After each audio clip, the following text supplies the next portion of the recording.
Hello everyone, welcome back to this channel. In this video, I will show you the easy and clear steps on select story mentions from people you follow on Twitch application. So how to select story mentions from people you follow on Twitch application? Make sure you keep watching this video until the end.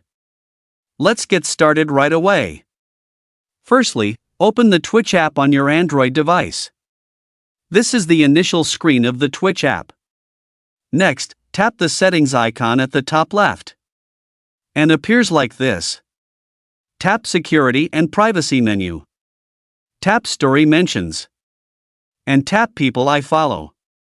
So that's it, tutorial how to select story mentions from people you follow on Twitch app. Thank you for watching. I hope this video was helpful. See you in the next video.